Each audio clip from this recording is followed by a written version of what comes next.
Hey there everyone, and welcome to Corey Loses, where today we're going to be having our first attempt at a Thrawn Revenge Imperial Civil War news post video version.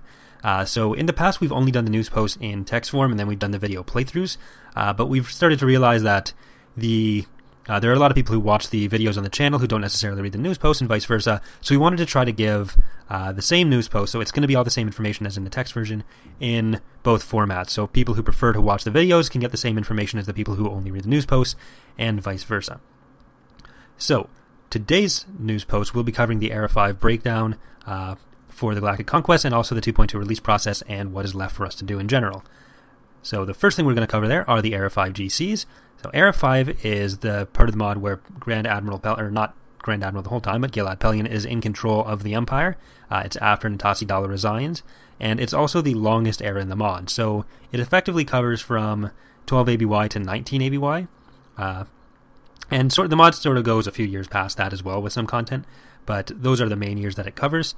And in the past, we've only used two GCs in this era, being the Black Fleet Crisis and Final Imperial Push, which was originally called the Kamas Crisis GC. So, and I believe even in 2.1, we may have had the Black Fleet Crisis labeled as an Era 4 GC, which wasn't correct. But because of how much time and how many events that era actually covers, we split the era into 4 different GCs, including the Black Fleet Crisis one. So the first one is the Arinda Campaign, a new GC that is based around, the Arinda Campaign, an Imperial offensive in 12 ABY. So right after Dala had resigned, or around the same time that Dala had resigned, the forces under Dala and Pellaeon were able to reunite with the Pentastar Alignment, which had been an independent faction up until this point. And in the Deep Core, Blitzer Harsk had also essentially abandoned 2 Super Star Destroyers, the Dominion and the Megador. So included in the Pentastar Alignment forces was Reaper, which was Kane's flagship and Executor class, and using the Reaper, the Dominion, and the Megador, Pellaeon planned to surprise the New Republic by taking Arinda, which was a former seat of the Imperial Ruling Council. Pellaeon believed that this would be a pretty strong symbolic gesture for the Empire. It would reassert some of their dominance, at least in their region, and it wouldn't be such an important target that the New Republic would feel the need to respond with massive and overwhelming force, which they essentially could have done at the time. So the advantage that Pellaeon had here was that the New Republic wasn't aware of Dominion and Megador's existence. So Pellaeon was able to pretty effectively seize Arinda. There was a debate going on within the New Republic about whether they should continue to sort of downsize their fleet in terms of the actual size of the ships, so using smaller ships that are supported by more starfighters, or if they should be moving back towards larger battleships, because Operation Shadow Hand, Palpatine had effectively used a lot of Super Star Destroyers and done a ton of damage. So on the one side, you had the people who wanted to, for example, reactivate the Lusankya, this is the first time it was really fielded again after they'd captured it, and then on the other side, there were people who were supporting more like the Nebula-class Star Destroyers and the Endurance. So on the one side in this GC, you have Wedge Antilles using the newly recommissioned Lusankya, and you also have Aretta Bell using the Endurance for the New Republic. We have talked in the past about wanting to use slightly different victory conditions in some of our Galactic Conquest, rather than it just being always kill everyone. And this is planned to be one of those GCs.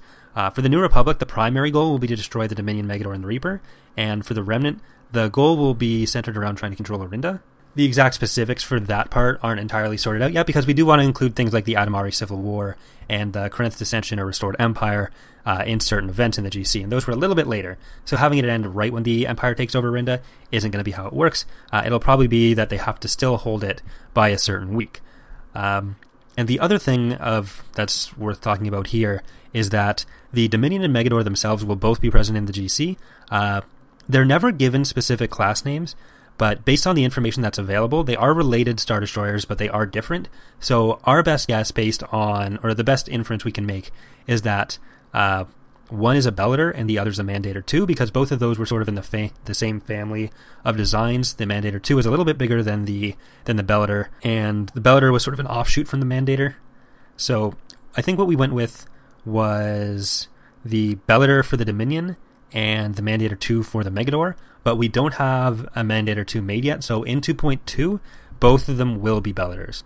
And then if we are able to make a proper Mandator in the future, which we may be doing for Fall of the Republic, we'll switch that in the next release after that. Alright, so that is the first GC. The second GC, chronologically, is the Black Fleet Crisis.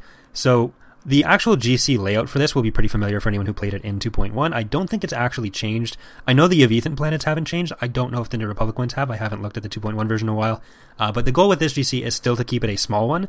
But people have been asking for a lot more stuff for the Duskin League in general, and we're putting that in, but mostly in other GCs. So for this GC and for the other ones, we are fleshing them out as a faction a bit more, so they'll have a bit more content within it. We've given them new structure build options, we've given them new unit build options, and they've also been given quite a few new heroes. We'll have a separate news post covering those along with the changes to the heroes for some of the other factions, but the biggest change with the Duskin League is that they will also be playable in some of the Era Progressive GCs. So we do still want to keep this as a small GC, like I said, but we are going to let people play as the Duskin League in Art of War, definitely, and there might be one or two other Era Progressive GCs where they are present. I'm not sure if they're going to be in Empire's End, which was Imperial Civil War, or they probably won't be in Essence of War, because the biggest change between Art of War and Essence of War is going to be that we're removing some of the minor factions, or some of the smaller groups. Of course, we could also just do a version of Essence of War for them that's where they're playable, and they're just not present in the other factions versions, which is another option. But yeah, so they've been giving stuff like mining facilities, turbo laser structures, all the kind of stuff that they didn't have in 2.1 that is pretty common in the other factions. They've essentially been fleshed out into a full faction themselves. They won't be playable in Skirmish still, because the only unique units they have are their soldiers and the thrust ships, because that's all they really had in canon that was unique. At some point in the future, if we have a ton of like extra free art time, we'd love to be able to flesh out the thrust ship designation into a couple different classes, because Armadia class thrust ship implies that there are other kinds of thrust ships that they had, and they had thousands of other things, so it would make sense that there were a few class divisions within that. But for right now, we don't have the time or the resources to do that. We'd also have to design the ships. So we're leaving the thrust ships as purchasable from the merchant space docks, and we just won't have the Yavitha be playable because there's really nothing else they bring to the table. So the next GC is another new one. We have Final Imperial Push, which was the name of a GC in 2.1, but this is a separate GC. So around 5 years after, this takes place about 5 years after the Yorinda campaign. So during that period, the tensions between the New Republic and Imperial Remnant had sort of subsided. The Imperial Moffs did begin to think the New Republic was going to try to invade them and wipe them out. So they contacted Natasi Dala, who had just finished reuniting all the replacement warlords in the Deep Core, so the people who had sort of scrambled together what was left of all the warlord forces after Dala and Pelion took the majority of them out and united what was there. So there were still a few people in the Deep Core, and the Moffs were trying to convince Dala to be part of a pincer attack along with Pelion against the New Republic. Pelion thought this was a terrible idea, which it probably was, but it initially went pretty well for him. He still had access to the Megador, the Dominion, so they did have some considerable forces, and there were also some Imperial forces that had fled from the Yavitha during the Black Fleet crisis, so they had a little bit of an influx of forces from that. Ultimately, though, there was the battle at Anx Minor where Pelion got completely crushed. After I think it was Wedge and Garmbal Iblis had dealt with Dala in the Deep Core, they were able to bring pretty much the entire New Republic fleet against Pelion, and he wasn't able to stand up to that. This is the conflict that brought the Empire down to what it was in the Vong War, so by the time they actually made peace with the New Republic, this is the war that brought them down to as small as they were. I think it was something like 8 sectors after this conflict. So the final GC here is the Kamas Crisis GC. So this is the layout that you're seeing here that will probably change the most between now and release. Right now, the version we have in the mod is mostly just the 2.1 version with 1 or 2 new planets that were kind of important with the conflicts within the New Republic. So there will be a few story events related to that we want to put in, and there will also be some events related to Flim, Dizra, and Groden Tierce, the Sinister Triumvirate, trying to trick people into thinking that Thrawn was back. But in general, this is just a GC where we try to take the whole galactic situation before the Vong War and represent that. So it's more of an open sandbox kind of situation. The Empire of the Hand is sort of waiting to see how everything will shake out between them and whether either side can be trusted against the Vong. The Imperial Remnant is trying to either get peace for Pelion or try to prolong everything and potentially take some more territory for Dizra, Flim, and Tierce. The New Republic is dealing with some internal struggles, and so this is like a reverse of the Era 1 situation, where the New Republic was a bit more unstable. They'll have a bit more sparse starting forces, and the Imperial Remnant has a lot less territory, but we'll probably end up giving them a little bit more to balance that out. Alright, so that covers all the Era-specific GCs for the mod. We have already done the Era 1 through 4 breakdowns. I might go back through and do some video versions of them, because we only have the text versions of those news posts. but I don't know if we'll really have time before we release, and that's the next thing we're going to be talking about. So the second section here is mod progress, release, and structuring. So we are entering the last stages of development here. We started clamping down on some of our priorities for 2.2 and deciding on what makes most sense to be left for 2.3 as well. Considering the major changes between 2.1 and 2.2, not to mention the huge time gap between the releases, there's a certain point where we start getting diminishing returns with what we can add or change at any given point, especially as any significant overhaul projects we try to do now will take longer to settle, and it also delays our ability to work on certain other things that we'd like to get done in 2.3. So while we're making some changes to the AI and ground combat specifically, a lot of that kind of stuff will be left for 2.3 as well. And there's also some of the additional fleshing out of story events that we're mostly leaving for 2.3, where we're trying to get the general structure of some of the GCs done, and then we'll flesh them out more as we go. So because we want to make the final release, or make sure the final release is as stable as possible, and we want to get as much feedback as possible to be able to iterate on before release, we have internally begun discussing how we should handle the beta process. And right now, we do have a team of internal beta testers, and they are already working on some of the GCs that are already finished. We hope to increase the size of that team throughout the rest of development. We're also planning to add an open beta phase to get as many of the bugs as possible worked out beforehand. So we're sort of splitting things into 3 phases here. There's phase 1, which is the internal testing that we're currently doing. So while we're working on finishing the basic features, the internal testing team is doing some initial passes through the GCs to make sure everything works, nothing's super broken, that kind of thing. And then after that, we're going to go into a semi-open beta. So this will work similarly to how it did with our last Ascendancy build, which seemed to work fairly well. So it is going to be run from our forums because we're going to be using GitHub, and we're going to be trying to collect all the feedback in one place. It's really just a logistical thing. Some people may not love that we're using the forums and not just putting it everywhere, but again, the point of this is to get that feedback, and the more we're able to simplify that, the more easily we're able to get changes out to people, the better it'll go, and the better the final release will be for it, and that's the entire point for this phase. So we will be using a GitHub repository, and we will be using the forums. It'll be open. Anyone can get an account on the forums. Anyone can get an account on GitHub. We'll have instructions on how to install that. The benefit with using something like GitHub is that we are able to push changes as soon as we make them, and that's why it's important that we do it this way. So if a bug comes up, if someone reports it, we're able to fix that immediately, get the changes out, and make sure we didn't break anything while fixing that. Whereas if we were to release it on like Mod Database in the Steam Workshop, we can push the changes as well, but it's a bit less reliable. And there's less mechanisms for us to actually get feedback from it. There's only the comments. And a lot of people who have subscribed to the full build would then have that changed into a beta, which isn't always ideal. People would probably get a little annoyed. And with the mod database way, where you just download the full mod, then we can't get the changes out to people. We'd have to upload a new version pretty much every day, which would get kind of annoying. So then the third phase will obviously be the full release, where we put the mod up on Mod Database, the Steam Workshop, all that stuff. That's when the final content will be in. So in order to get through these stages as quickly and efficiently as possible, some of the Galactic Conquest scenarios will be left out of the initial testing phases. We're going to be devoting all of our development resources to finishing the other ones, and then while the testing is being done on those, and making sure the basic mechanics work for those, we will be finishing off these last few GCs. So the GCs that will be left out at first will be the ones, will be Despoilers of an Empire, which we haven't covered yet. We'll be talking about that a bit later. Empire's End, which was formerly known as Imperial Civil War. That's the era progressive GC that doesn't have the Empire of the Hand in it. Back to War, Isard's Revenge, Crimson Empire, and Final Imperial Push. And now, before anyone asks, it's impossible to know exactly when this will happen, when any of these phases will happen. Too much can change. There's too many different variables that can change, like from how many people we have working on the project, how much time any of us will have available. Just know that we're very close, and that's the last part of this news post we're going to have here. So, just a general overview of the progress. This is part of it that it really does read better as text. So even if you don't want to read through the rest of this, the news post, I do recommend taking a look at this on the on the text version. Just give it a quick skim. It's at the bottom. So for the video version, I'm just going to talk quickly about what I put on there that is still being done. There's a more general overview of changes that were made in 2.2. I'm not going to sit here and list everything because that would be probably terrible to do.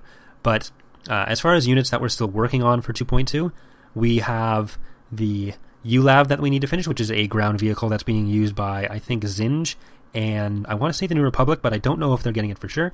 We're also putting in our version of the MC-30, so Knickers is going to be updating the art for that, I think, the same way that he did for the MC-80, MC-90, MC-40A, and then we're also working on the Customs Frigate. So that still needs to be done. There are some units that we've said we're going to be in 2.2 that we're probably pushing to 2.3, specifically the Vigil Corvette and the Imperial 2 Frigate. I might be able to get them done, but we're not going to delay the entire release for those two. But those are the things that need to be done as far as art assets. For the factions, we're mostly just working on finishing up some of the final rosters for 2.2 for some of the warlords. Arido Authorities is going to be slightly different from what we want it to be. They'll get a few more changes in 2.3 because the Imperial 2 frigate and the Vigil Corvette are supposed to be there, so they got some other units in there for the moment. It'll make them a bit more similar to some of the other factions for 2.2, but again, for 2.3 they'll have that changed. For the non-playable factions, what we're really doing is just finishing up the base rosters for the Corporate Sector Authority and Zero Command, and then they'll be done. We're also combining all the minor Imperial warlords. We were coding them as their own individual groups, so you could see the names and we could potentially give them different colors on the map. But we've run into a hard-coded faction limit in Empire at War. It seems like you can't have more than 21. We're not 100% sure on that, but just for functionality's sake, we are combining all those mini warlords into one faction. So just that way, if we have other factions we want to add in the future, and we do, we'll be able to use those faction slots for other groups. And there'll be a few more coming in 2.3.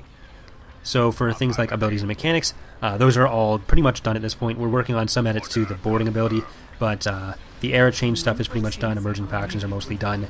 Single unit retreat is done. The rotating structures are done.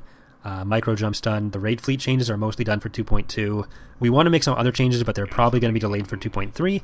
And then we have talked in the past about wanting to do other in-battle random events. There has been some work that has started on those, but just to make sure that everything works with just the base system for that, raid fleets are sort of tied into it right now. We want to leave those for 2.3 and just make sure all that stuff works before we start piling more stuff onto it.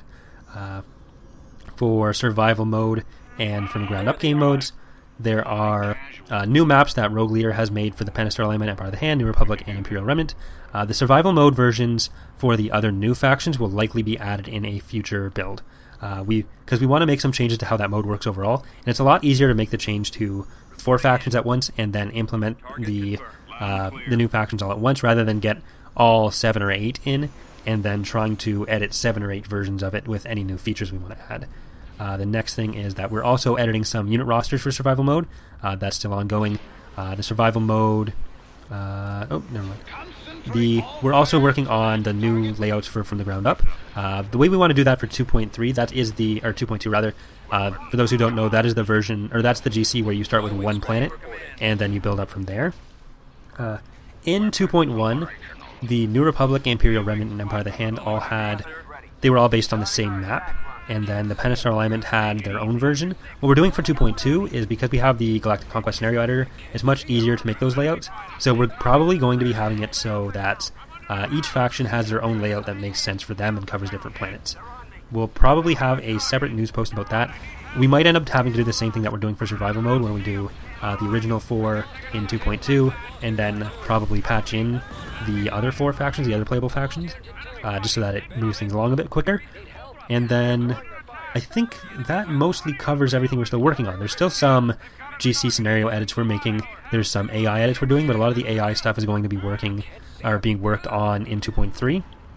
The GC scenarios, they're all planned out, so all the planets are picked, all the planets are coded. A lot of the actual setup is done. There's some starting forces that are being done, but the biggest thing left is still just the story scripting, which is, like I said a bit earlier, we are cutting back on a little bit just to make sure everything works for 2.2 and that we don't sort of overstuff it with changes, and that means a lot of it will be fleshed out in 2.3. But that covers most of the news post here, so hopefully that gives you a bit better of an idea of what's still left to do for 2.2. We should be getting into testing in the next couple... well, we're testing right now, but we should be getting into the open beta fairly soon. Hopefully we'll have a bit more news or a bit more information about specifics in the coming weeks. But that's going to do it for me, so thanks for watching, everyone. If you do have any questions or suggestions, feel free to leave them in the comments, and I will try to respond to everything that I can. Hope you've enjoyed this. If you have any feedback for sort of the format for this, I'm open to that as well. Because, like I said, this is the first time we're trying this. I do want to make it more of a regular thing, but working on the specifics on how to do that will be a bit of a process. So I appreciate your cooperation and patience in the meantime. But thanks for watching, everyone, and I will see you next time. Bye.